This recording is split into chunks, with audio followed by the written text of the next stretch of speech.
Oke. Jadi kita akan mempelajari penalaran hukum.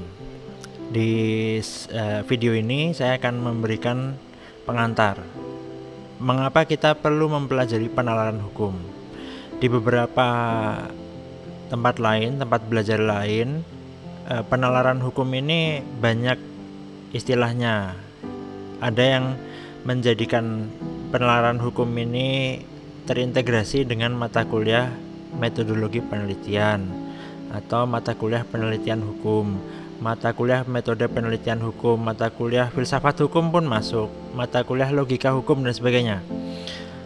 Nah, supaya kita semua tahu, saya sampaikan bahwa penalaran hukum ini akan erat kaitannya dengan penelitian hukum, argumentasi hukum, membangun opini, membuat kalimat argumentasi atau kalimat apapun mengenai penelitian kita, kajian kita itu logis dan valid.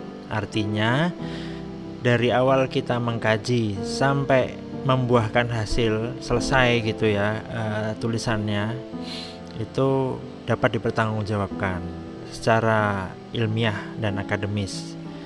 Di dalam penalaran hukum juga kita tidak jauh dari etika etika melakukan penelitian, etika melakukan argumentasi dan sebagainya. Oke, itu tujuan kita mempelajari penalaran hukum. Selain itu, penalaran hukum akan bermanfaat untuk Anda, baik akademisi aktif, mahasiswa aktif ataupun akademisi, untuk bisa membuat tulisan apapun itu untuk keperluan tugas, untuk keperluan opini di media seperti koran, menulis jurnal, menulis tugas akhir sekalipun. Penalaran hukum ini akan mengikuti kita semua. Bahkan sampai lulus, setelah itu kita akan tetap harus menggunakan asas-asasnya, prinsip-prinsipnya tentang penalaran hukum ini. Oke, kita masuk ke bagian referensi dulu. Nah, ini selalu harus saya tekankan. Sebelum kita semua, mahasiswa, akademisi, siapapun Anda, mempelajari sesuatu, selalu saya himbau untuk membaca berbagai jenis referensi. Buku boleh, jurnal boleh, untuk melengkapi wawasan kita. Karena terkadang satu buku atau satu jurnal itu tidak selengkap jurnal yang lain. Oleh karenanya kita harus saling mencari kelengkapan dengan membaca varian buku yang lain atau jurnal yang lain atau apapun itu yang bisa kita refer, kita kutip isinya, dan kita harus sesuai dengan etika, yaitu ketika kita mengutip kita harus menyebutkan kutipannya supaya kita terhindar dari plagiarisme.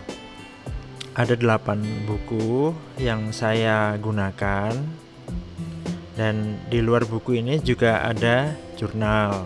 Namun untuk pengantar saya menggunakan buku sementara ini, dan itu tidak menutup kemungkinan saya akan menggunakan jurnal juga setelah ini. Oke,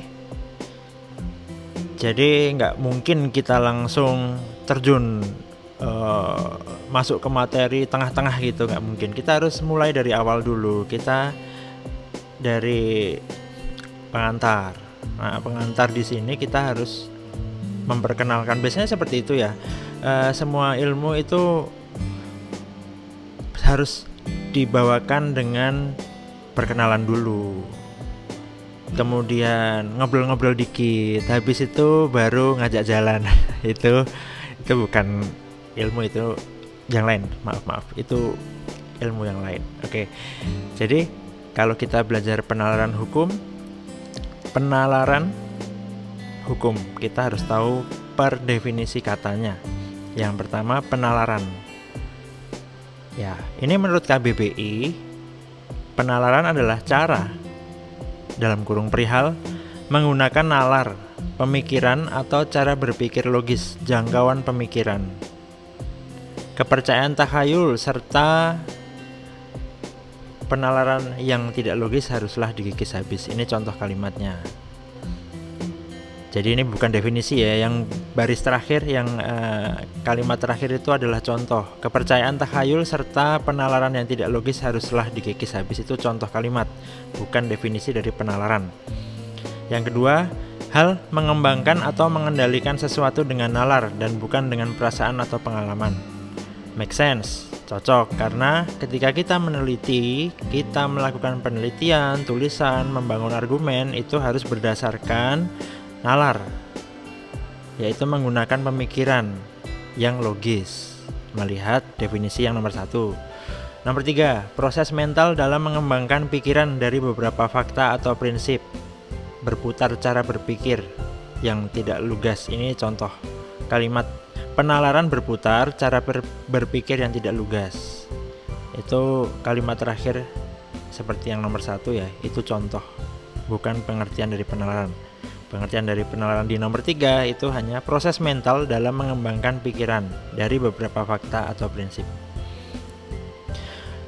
Oke, kita simpulkan penalaran ini adalah cara menggunakan nalar, pemikiran logis, mengembangkan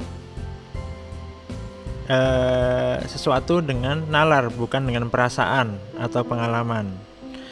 Kemudian proses mental untuk mengembangkan pikiran dari beberapa fakta atau prinsip. Kalau digabung itu semua, penalaran adalah perihal menggunakan pemikiran yang logis tanpa adanya perasaan atau pengalaman berdasarkan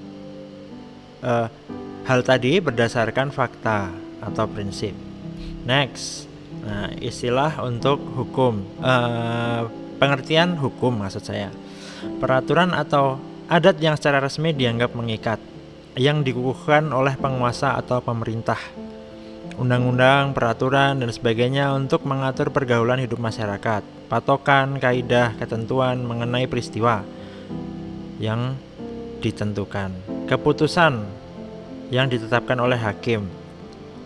Pengertian hukum ini bisa bermacam-macam, tapi mari kita seragamkan bahwa hukum ini adalah suatu kumpulan ketentuan yang mengatur masyarakat, dibuat oleh penguasa yang berwenang dan mengikat.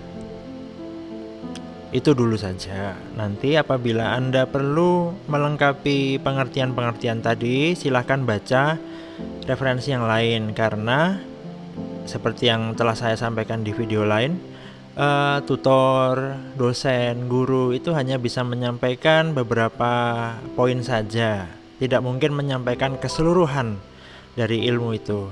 Oleh karenanya, kita yang belajar itu pasti memerlukan waktu untuk belajar mandiri agar wawasan kita lebih lengkap. Sekarang kita gabung penalaran hukum seperti yang tadi saya sampaikan, yaitu cara yang logis dalam menginterpretasikan peraturan yang mengikat. Mau tertulis atau tidak, itulah peraturan yang mengikat. Mengendalikan sesuatu yang berkaitan dengan peraturan tertulis maupun tidak tertulis dengan kekuatan pikir yang logis tanpa mengutamakan perasaan atau pengalaman, seperti pengertian yang tadi di slide pertama. Next, ya, kalau kita mempelajari penalaran hukum, otomatis kita juga mau tidak mau mempelajari beberapa istilah lain, kemudian bidang bahasan yang lain. Nah, untuk istilah kita juga harus mengetahui nalar itu apa, logis itu apa, logika. Nalar, pertimbangan tentang baik dan buruk. Akal budi, setiap keputusan harus didasarkan nalar yang sehat, itu contohnya. Artinya harus didasarkan akal budi. Jadi kita harus menggunakan akal kita. Aktivitas yang memungkinkan seseorang berpikir logis. Kemudian logis sendiri adalah sesuai dengan logika, benar menurut penalaran. Nah, nanti kita juga akan bahas kebenaran itu apa. Kalau dalam penelitian hukum, dalam membangun argumentasi hukum, opini, kemudian menulis, apapun itu kita harus menggunakan nalar, logika, kemudian berdasarkan fakta, dan fakta semua itu harus memiliki kebenaran. Nah, nanti kita bahas kebenaran itu apa sih. Kita tidak boleh asal neliti tanpa ada metodenya gitu. Asal aku mau neliti tentang ini, kan pasti ada urutannya meneliti itu. Supaya apa? Kalau kita urut, maka penelitian kita dianggap sesuai prosedur. Karena dianggap sesuai prosedur, maka kita bisa disebut sebagai penelitian kita yang sesuai prosedur tadi bisa dianggap sebagai penelitian ilmiah. Sudah layak untuk direview dan dirilis. Kalaupun masih kurang, pasti dikembalikan lagi untuk diperbaiki. Dan ya seperti Anda tahu, buku-buku yang Anda baca yang bisa rilis dan bisa terbit kemudian dibaca oleh banyak orang, jurnal sekalipun, itu sudah melalui tahapan penelitian, penilaian. Jadi tidak mungkin terbit begitu saja. Pasti ada muatan-muatan yang harus dinilai. Karena berbahaya menyebarkan sesuatu yang tidak ada dasarnya, tidak menggunakan nalar atau tidak logis, karena itu akan bisa mengubah persepsi orang. Jadi kadang-kadang kita tidak bisa mengutip blog, karena blog itu hanya mewakili pikiran seseorang semata, tanpa dia menggunakan yaitu metode penalaran hukum.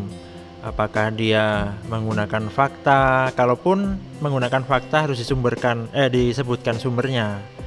Jangan hanya ditulis seperti seolah-olah itu milik kita semua. Kalau itu memang mengutip, maka sebutkan mengutip dari siapa.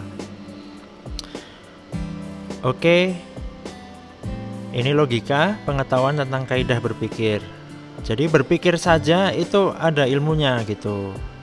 Kita tidak bisa serta-merta itu cuma gini, nggak bisa. Dalam penelitian, dalam argumentasi, dalam kajian-kajian keilmiahan akademik, kita harus mematuhi beberapa rules atau cara main, dan itu akan banyak berpengaruh terhadap hasil akhir kajiannya. Oke. Dengan demikian, mempelajari penalaran hukum akan membuka kita terhadap istilah-istilah lain. Nah, saya ambil satu kata, logis, dan saya buka thesaurus.com atau sinonim. Cari saja di Google. Nah, logis ini mengandung kesamaan dengan kata dewasa, intelijensi, penalaran, kebenaran, ketuhanan, makna. Jadi kita mau nggak mau akan mempelajari apa yang ada di layar ini. Adil, logis, objektif, masuk akal, rasional, peka, sensibel, gamblang, jelas, jernih. Sehingga ketika kita membangun argumen, menulis kajian, menulis jurnal, penelitian itu harus jelas, harus rasional, logis, masuk akal. Supaya masuk akal, Anda harus merancang kalimatnya satu dengan lain itu saling nyambung. Jangan tiba-tiba pindah ide. Itu akan membuat bacaan yang Anda buat itu susah dipahami. Nah, ini juga sebuah warning, sebuah catatan untuk siapapun yang suka plagiasi, artinya copy paste. Kita harus berusaha memparafrasekan, kita harus belajar memparafrasekan apa yang kita baca itu harus kita bahasakan ulang dengan bahasa kita, yaitu parafrase. Nah, dalam penalaran hukum ini kita tidak jauh juga dari parafrase. Setelah diparafrasekan, kita kutip, kita sebutkan sumber bacaan kita mengambil ide itu dari mana. Meskipun sama dengan pendapat kita tetap harus kutip, kita tetap harus sematkan itu milik siapa, tuliskan. Karena itu akan menghargai ide orang lain.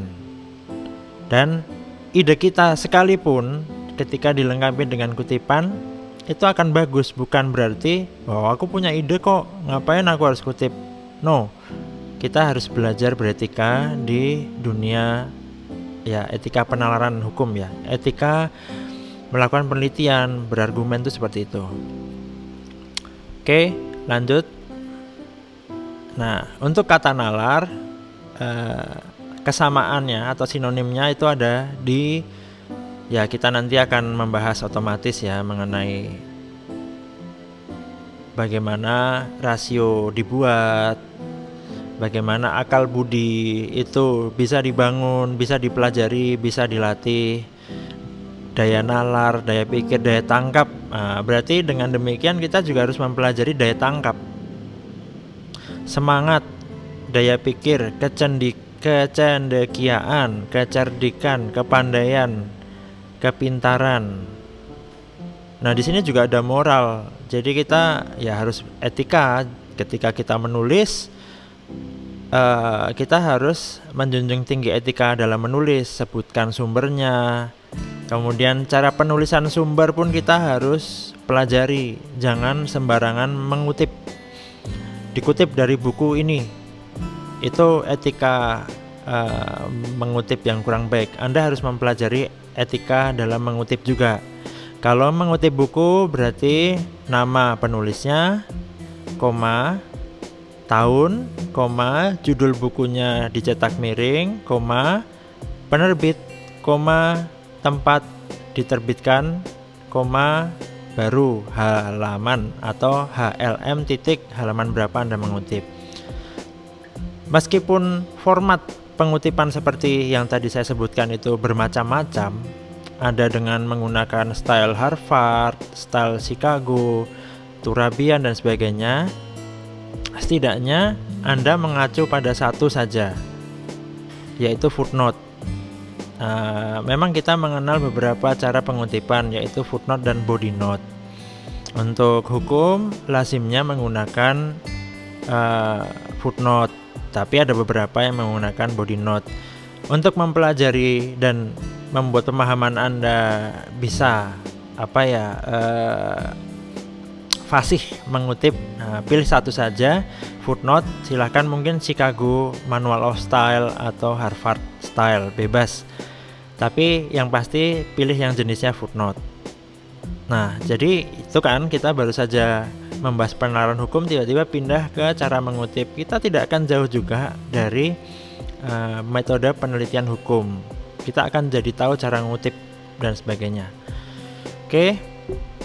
Dari semua kata yang muncul tadi, penalaran hukum tetap harus dianggap sebagai cara berpikir yang logis. Saya tambahkan, dan beretika. Tidak mengutamakan perasaan serta pengalaman, harus berdasarkan fakta-fakta dan prinsip-prinsip.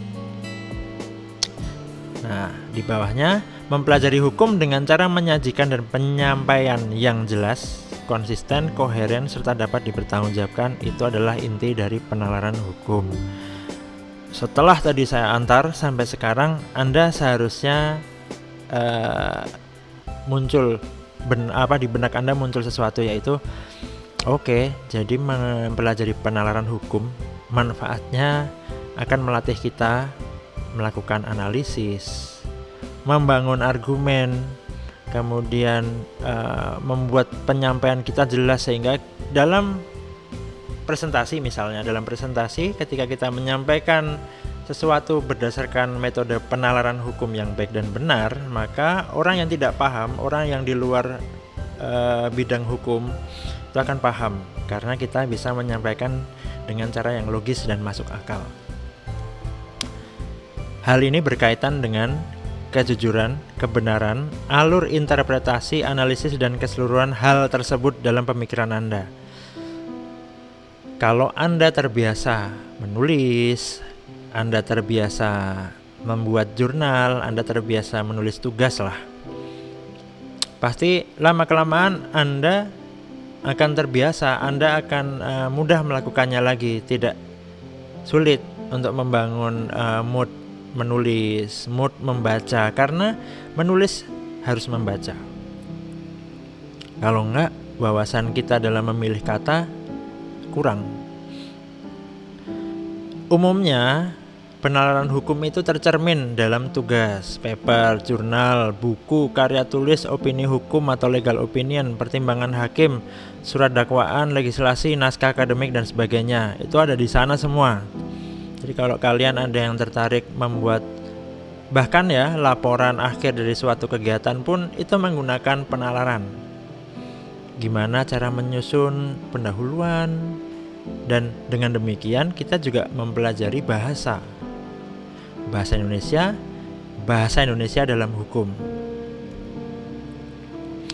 Mempelajari penalaran hukum ya akan menyinggung ini semua. Itu semua akan tersinggung. Semua ini akan dibahas baik langsung maupun tidak langsung. Kita akan menyasar ke beberapa topik ini. Merangkai judul, memilih rumusan masalah, kemudian membuat kesimpulan, membuat saran, membuat abstrak. Itu semua akan ada dalam pembahasan penalaran hukum. Nah, khususnya untuk mata kuliah penalaran hukum ini, dari sekian banyak tadi semua diperingkas, dibuat simpel menjadi 8 bahasan. Pengertian, sejarah, tujuan, filsafat dan penalaran hukum. Apa sih hubungannya filsafat dengan penalaran hukum? Jenis-jenis logika hukum, pencarian kebenaran, metode penelitian dengan penalaran hukum. Dan bahasan khususnya yang akan selalu dibahas di setiap 8 tadi itu adalah ini. Metode-metode yang umum digunakan. Jadi dalam membangun argumen itu ada apa saja sih metodenya yang bisa kita pakai? Anggap aja gampang kayak gitu. Saya mau meneliti tentang perilaku melanggar lampu lalu lintas. Oke, itu kan semua ide Anda. Oke, ide Anda itu harus ada step by stepnya. Apa yang harus saya mulai sampai bagaimana nanti hasilnya bisa tercapai. Itu semua ada metodenya. Jadi pasti ada cara ya, kayak Anda masak mie. Kan nggak mungkin tiba-tiba jadi mie gitu kan, nggak. Buka bungkusnya, kemudian kalau mie rebus berarti tinggal matangkan air sebelum mie-nya dimasukkan dan sebagainya lah. Seperti itu Anda bisa baca di Google kalau untuk masak mie, atau bayi aja mungkin tahu ya cara masak mie. Oke, ini saja yang bisa saya sampaikan. Semoga bermanfaat untuk Anda semua, siapapun yang mau mempelajari penalaran hukum. Dan semoga apa yang saya sampaikan ini bisa menjadi bekal untuk belajar, untuk mengantarkan Anda lebih dalam dengan mempelajari sendiri referensi-referensi yang tersebar di internet. Itu saja. Sampai ketemu nanti di video lain sebagai lanjutan dari video ini. Semoga bermanfaat. Terima kasih, sampai jumpa. Semoga Anda semua dimanapun Anda berada dalam keadaan sehat dan bahagia. Oke, bye.